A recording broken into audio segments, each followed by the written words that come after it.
German Panther tank is one of the most hotly debated machines of World War II. To some, it was the pinnacle of tank design, sleek, deadly, and advanced beyond its time. To others, it was an over-engineered liability that often failed its own crews before it ever reached the battlefield. Regardless of which side you agree with, one thing is clear: life inside a Panther was far from glamorous. While its powerful gun and thick armor looked great on paper, in practice, its flaws often outweighed its strengths. Panther crews didn't just battle enemy tanks, they battled their own vehicle. If you've admired the Panther from games or films, prepare to see a more sobering mechanical reality. The Panther was designed as a medium tank, meant to replace the aging Panzer IV and counter the surprising effectiveness of the Soviet T-34 and KV-1. These Soviet tanks had shocked the Germans with their sloped armor, mobility, and firepower, features the early German models lacked. The Panther was meant to be faster and more agile than heavy tanks like the Tiger, yet still pack a powerful 75mm long-barrel gun capable of knocking out enemy armor at range. On paper, it struck the perfect balance between protection, firepower, and speed. But this balance came at a steep cost. For every 5 Panthers built, Germany could have fielded 6 improved Panzerfis. In hindsight, choosing quality over quantity may have been a strategic error, one that would haunt the Wehrmacht in the years to come. The Panther's battlefield debut was rushed, dangerously so. While its development had started even before the Tiger I, it was fast-tracked to counter the Soviet T-34 and make a dramatic appearance at the Battle of Kursk. Hitler demanded it be ready at any cost. That cost was skipping vital testing and refinement. Panthers were shipped straight from drawing board to battlefield, and the consequences were immediate. Before firing a single shot in combat, several Panthers were already lost, some catching fire as they rolled off trains due to engine issues. Others broke down simply trying to reach the front. Kursk, the largest tank battle in history, became the proving ground for a vehicle not yet ready for war. 2 entire companies were disabled before the first engagement. Panthers got stuck in anti-tank ditches, wandered into minefields, or overheated en route. Mechanical failures outpaced combat losses early on. While the Panther was technically formidable, its rushed deployment turned it into a liability before its strengths could be realized.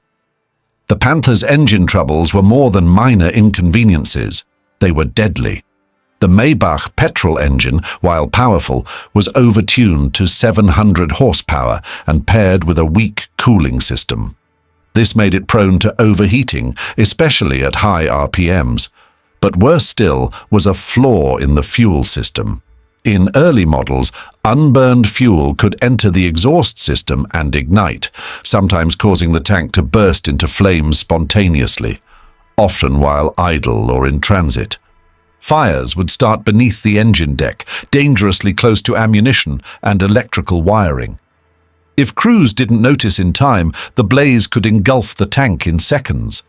In night operations, the Panther's fiery exhaust plumes were visible from miles away, revealing positions to the enemy. Combined with frequent breakdowns and complex mechanical systems, the Panther's power plant quickly earned a reputation for betrayal. It didn't matter how thick your armor was, if your own engine could cook you alive before the enemy fired a shot. Operating the Panther required skill and experience, 2 things most crews lacked. With the tank rushed into service, training programs were severely shortened. Many crew members had only driven or fought in Panzerfis and had little time to familiarize themselves with the Panther's advanced but fragile systems. Live fire exercises were minimal and in some cases nearly non-existent. Because of the tank's secretive development, crews were not allowed to take photos or notes. Everything had to be memorized, which led to confusion and costly mistakes. Crews were familiarized rather than truly trained. As a result, even basic maintenance tasks or emergency procedures were often botched under stress. Sending underprepared crews into one of history's largest and most brutal tank battles with barely tested vehicles was a formula for disaster, and many Panther losses had more to do with crew inexperience than enemy action. When the Panthers rolled into their first combat zone at Kursk, disaster struck before they even saw the enemy. Many crews, unfamiliar with terrain navigation or coordination, drove directly into Soviet anti-tank ditches filled with water. Less experienced crews attempted to cross rather than reroute, getting stuck and exposing their tanks. Some of these ditches were mined, part of a clever Soviet trap, and entire companies were disabled before engaging in real combat. Then came a surprising enemy: American-supplied M3 Lee tanks. Though outdated and underpowered, they were part of the Soviet arsenal under the Lend-Lease program. Panthers quickly destroyed several M3s, showcasing their firepower. But it was a hollow victory. On just the first day, 18 Panthers were lost. The next day, another 37. Including one hit by friendly fire from a Panzer IV. By the end of the battle, over 200 Panthers were knocked out, and troublingly, a majority, 130, were lost due to mechanical failure, not enemy action. Despite its thick frontal armor, the Panther had critical weaknesses that Soviet crews quickly exploited. Its side armor was significantly thinner and vulnerable to anti-tank rifles, particularly the widely used Soviet 14.5mm PTRD and PTRS models. These rifles could penetrate the hull between the suspension and the upper structure, a design flaw resulting from prioritizing frontal protection. To address this, Hitler ordered even more armor added to the front, making the tank nose-heavy and less mobile while further compromising the sides and rear. Side skirts were later introduced to cover exposed weak points, but they offered limited protection. The added weight strained the already delicate drivetrain and suspension.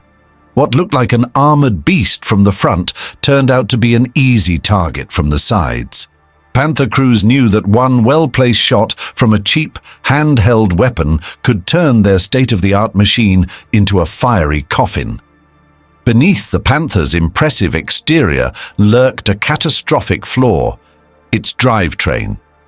The final drive, the component responsible for transferring power to the tracks, was originally designed for vehicles under 30 tons, but the Panther, fully loaded, weighed over 45 tons. This mismatch created a mechanical weak point that often failed under stress. Worse yet, to conserve materials, the final drives were made from inferior steel, further reducing their durability.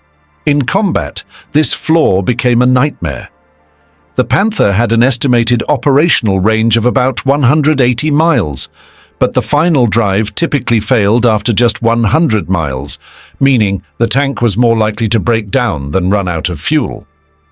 Replacing the component was labor-intensive and required specialized tools, often unavailable near the front. As a result, many Panthers were abandoned or destroyed by their own crews when immobilized. It's estimated that 60% of all Panther losses were due to mechanical failure, not enemy fire. For all its power and protection, the Panther's most dangerous enemy was within: a gearbox that shattered under pressure and left crews stranded in enemy territory. Maintaining a Panther wasn't just difficult, it was exhausting. The tank's complex suspension system, overlapping road wheels, and delicate components demanded constant upkeep. On the Eastern Front, mud and debris would clog the wheels and tracks, then freeze overnight, immobilizing the vehicle. Cleaning the undercarriage became a daily ritual, often left to the youngest crew member. Crews would park on tree branches to lift the tank off the ground, hoping to prevent overnight freeze-ups. The Panther's maintenance demands didn't stop at tracks. The engine, gearbox, and cooling systems required frequent checks, and any neglect risked total breakdown. In combat, these delays could be fatal. Panther crews were not just fighters, They were mechanics, janitors, and survivors. In many ways, keeping the tank running was as hard as surviving the battle itself. Despite its flaws, the Panther was lethal when it worked. Its long-barreled 75mm KWK 42L/70 gun had exceptional range and accuracy, capable of penetrating the armor of nearly any Allied tank, even at distances over a mile. The gun's high muzzle velocity gave it a deadly edge, making it a true tank killer on the battlefield. With a trained crew and solid defensive positioning, the Panther could decimate enemy armor formations. However, its internal layout posed serious dangers. Up to 50 shells were stored in one side compartment, and a single hit in that area could ignite the ammunition, destroying the tank and killing the crew instantly. Its effectiveness was tied directly to reliability and terrain. On open ground, the Panther thrived. In tight, rugged environments, its length, weight, and mechanical fragility worked against it. In the hands of elite crews, it was a predator, but in the chaos of war, those moments of brilliance were often short-lived. Recognizing the Panther's turret as one of its strongest components, the Germans began using them in fixed fortifications. These so-called Panther-term bunkers were installed along key defensive lines like the Siegfried Line and Atlantic Wall. The turret was mounted atop a concrete base, often with a partially buried hull beneath to serve as an ammo store and crew shelter. With thick armor and powerful firepower, these static Panther positions posed serious threats to Allied infantry and armor. Unlike mobile Panthers, these installations didn't suffer from drivetrain issues or mechanical breakdowns. They could hold their ground under heavy assault, buying time and inflicting casualties. In some ways, the Panther proved more useful as a bunker than as a battlefield tank, where mobility and reliability were so often its undoing. When Panthers were deployed in Normandy, they entered terrain that nullified many of their advantages. The Bocage country, dense hedgerows, narrow roads, and soft, muddy ground, was the worst environment for a long, heavy tank like the Panther. Its mobility was compromised, and its long-range gun was less effective in the close-quarters combat typical of the region. Despite this, Panthers managed to inflict heavy losses on Allied forces, particularly Sherman and Churchill tanks. However, their own weaknesses became even more apparent. They were often outflanked by lighter, more agile tanks, and the terrain made breakdowns even more frequent. The British Sherman Firefly, equipped with the powerful 17-pounder gun, could destroy Panthers from the front, removing their armor advantage. In Normandy, battles often came down to who fired first, and with the Panther's mechanical unreliability and slow maneuverability, it was often the Allies who gained the upper hand, proving once again that raw firepower means little without consistency and support. In the desperate final stages of the war, Germany resorted to bold, and sometimes bizarre, tactics. During the Battle of the Bulge, a small number of Panthers were modified to resemble American M10 tank destroyers. With welded-on plates and US markings, these fake M10s were meant to infiltrate Allied lines, cause confusion, and sabotage rear positions. However, the deception didn't last. Observant American troops noticed differences in turret shapes and movement patterns. All 5 disguised Panthers were quickly identified and destroyed. The plan, though daring, was ultimately a failure. These disguised Panthers symbolized Germany's desperation and the increasingly experimental measures taken to delay inevitable defeat. Rather than showcasing the tank's battlefield superiority, this episode highlighted the shrinking resources, dwindling options, and high-risk gambles of a military force on the defensive, fighting not just against overwhelming Allied power, but against its own collapsing infrastructure and flawed machinery. So, was the Panther tank worth it? In terms of firepower and protection, it certainly had the potential to dominate battlefields. Its gun was lethal, its frontal armor imposing, and its silhouette striking. But tanks are judged not just by design, but by performance in the chaos of war, and here the Panther fell short. It was expensive to build, difficult to maintain, and prone to breakdowns. Its crew requirements were high, yet most received rushed training. It suffered disproportionately from mechanical failures, and its effectiveness dropped drastically outside ideal conditions. Germany may have built a tank ahead of its time, but it came too late, with too many flaws, and in too few numbers. For every Panther that struck fear into Allied tank crews, another burned out on a roadside without ever seeing battle. Ultimately, the Panther was a brilliant weapon crippled by overambition, an icon of technological excellence, but also of missed opportunities and fatal compromises.